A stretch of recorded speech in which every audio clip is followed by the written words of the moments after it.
Welcome to Litbit channel. Today we will see Julius Caesar by William Shakespeare. Let's see the short answer. Who was Julius Caesar? Julius Caesar was a politically adept statesman and general who turned the Roman Republic into a powerful Roman empire. He was a popular leader of the Roman Republic who died before declaring himself dictator for life. In shortly we can write Julius Caesar was a Roman military general and a senator much admired for his valor. Next question, what happened to him? Him refers to Julius Caesar. He was assassinated in the theatre of Pompeii by member of the Senate that conspired to murder him, since some wanted power and some thought he was a tyrant. His legacy would be Gaius Octavius and the founding of the Roman Empire. In shortly we can write Julius Caesar was assassinated by conspirators, the Roman senators Cassius, Brutus and others. Who were Caesar's supporters? Julius Caesar's supporters and financial backers were mainly senators from the oldest and most influential families. And then particularly we can name Mark Antony, Octavius and Lepidus. Why did Brutus oppose Caesar? Brutus opposed Caesar because he feared that one day Caesar would announce himself as the ruler of Rome and all the Romans will be his slave. Rome was never ruled by one single person. Instead, it was ruled by senators. Brutus wanted Rome to remain a republic and he was afraid that Caesar will rise above all as a dictator. He just had one reason, and that was to save Rome from dictatorship. In shortly we can write Brutus opposed Caesar because he felt Caesar would become a dictator and enslave the Romans. What was the charge against Caesar?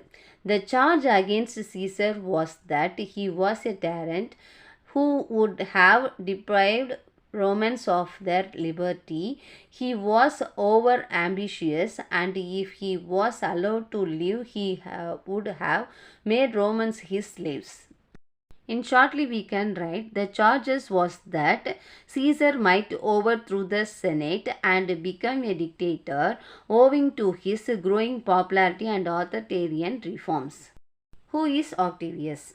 Octavius is Julius Caesar's adopted son. Like his adoptive father, Octavius does not appear on stage that much. Throughout most of the play, Octavius is off traveling the world. He returns to Rome when Caesar is assassinated and joins force with Antony against the conspirators. Octavius was Julius Caesar's nephew. Where was Caesar assassinated? Caesar was assassinated in the Senate house at the foot of Pompey's statue. Name some of the senators who opposed Julius Caesar. Marcus Brutus, Decius Brutus, Cassius, Casca, Cinna, Tribunus, Ligurus and Metellus Cimber. How did Antony begin his speech? Mark Antony smartly begins his speech with this famous line.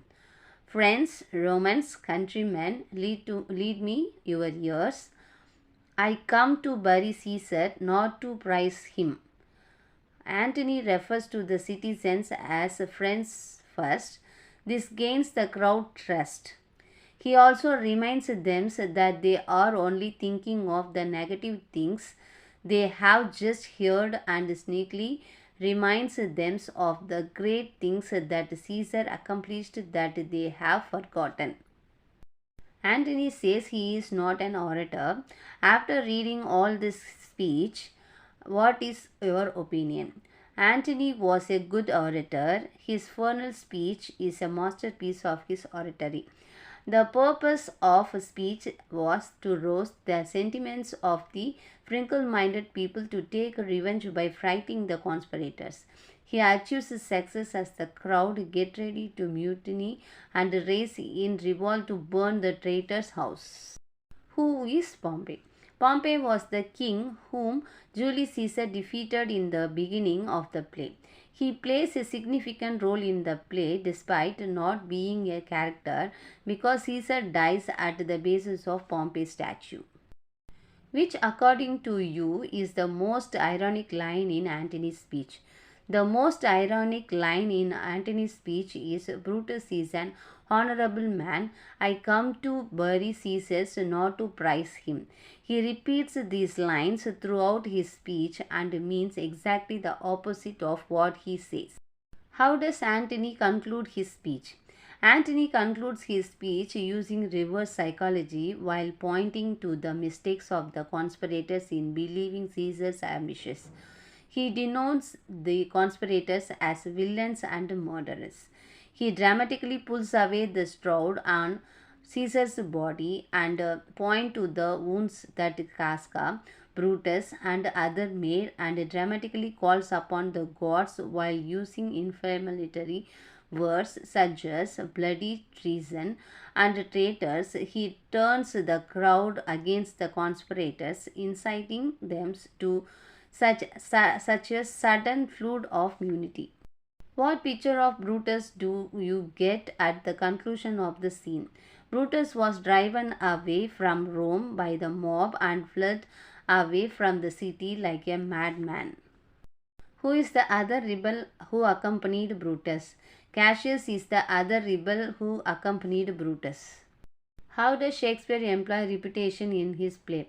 Shakespeare makes Antony cleverly use repetition to turn the crowd against the assassins without ever directly slighting them. Throughout his speech, he keeps repeating, Brutus is an honorable man. I come to bury Caesar, not to prize him. Whereas he does just the opposite.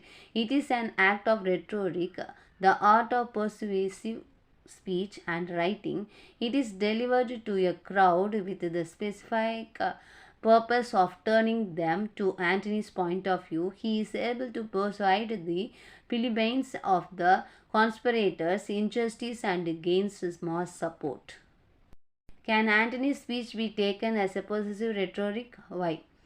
Antony's speech can be taken as a possessive rhetoric because he cleverly persuades the mob to turn against the assassins without ever directly slighting them. Throughout his speeches, he keeps repeating, Brutus is an honorable man. I come to bury Caesar, not to prize him. Whereas he does just the opposite. It is an act of rhetoric. He is the art of the persuasive speech and writing. It is delivered to the crowd with the specific purpose of turning them to his point of view. He is able to persuade them of the conspirator injustice and gain more support. How did Antony undermine the argument that Caesar was ambitious?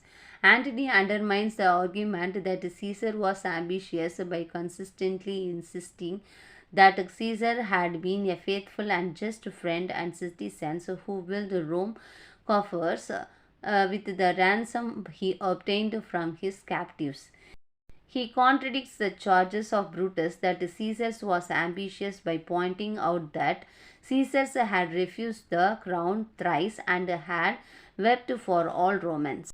How did Antony use the will of Caesar? Antony used the will of Caesar to prove to the citizens that Caesar was not ambitious and that he was compassionate, loving, and generous, which made him leaving his money and land for the people of Rome in his will. It would show that the Caesars who left 75 drachmas, walks arbor, and new planted orchards, who would be as honorable as the conspirators who making him out to be.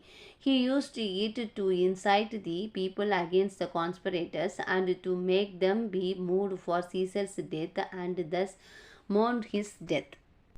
What was the conditions upon which Antony was given a chance to speak?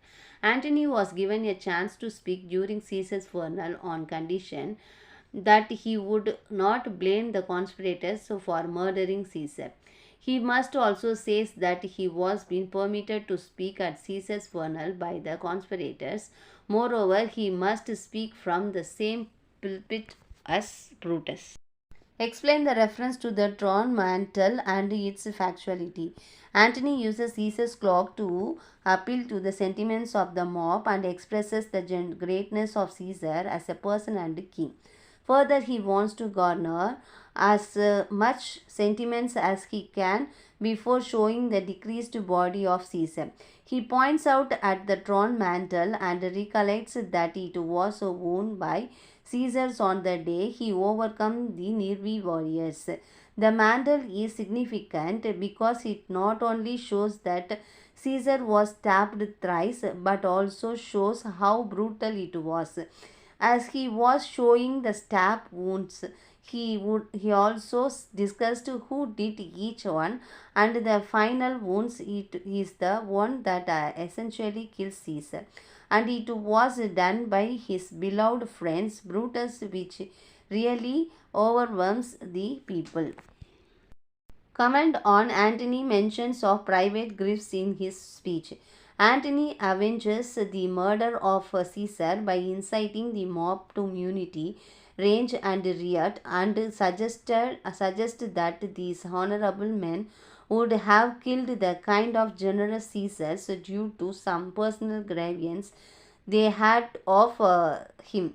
By mentioning private griefs, Antony suggested that Caesar was not killed for the sake of Rome but due to some personal grievance. Describe Shakespeare's portrayal of the mob. The mob is not rational but impulsive and chargeable, and if enraged, it is a powerful source of mischiefs and danger. At first, the mob supporters Brutus, but after hearing Antony, they get furious with the senators and indulged in plunder and killing. The mob is vacillating, ignorant, and emotional. They are fickle minded and waver, according to the influential speeches of Brutus and Antony. Comment on Brutus' speech. Brutus' speech was abstract and philosophical. He addresses the onstage crowd, assuring them that they may trust in his honor. He did not kill Caesar out of the lack of love for him, he says, but because his love for Rome outweighed his love of his single man. He insisted that Caesar was great but ambitious.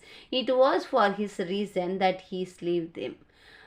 He feared that the Romans would live as slaves under Caesar's relationship. He asked if any disagree with him and none do. He thus concludes that he has offered no one and asserts that now Caesar's death had been accounted for, both his virtues and faults in life given due attention. Comment on the uses of irony in Antony's speech. Irony is the most powerful device that Antony uses in his speech in memory of Caesar. He constantly says that Brutus was an honorable man when he means just opposite. In his speech, Antony keeps telling about bad things that Brutus has done, each time ending by saying Brutus is an honorable man. By doing this, Antony is highlighting the fact that he thinks Brutus acted dishonorably. The people agree with him because of how effective his irony is. This is shown by their anger at Brutus and their conspirators. What is the significance of Shakespeare going back to Caesar's stories when Britain itself was gearing up to establish an empire?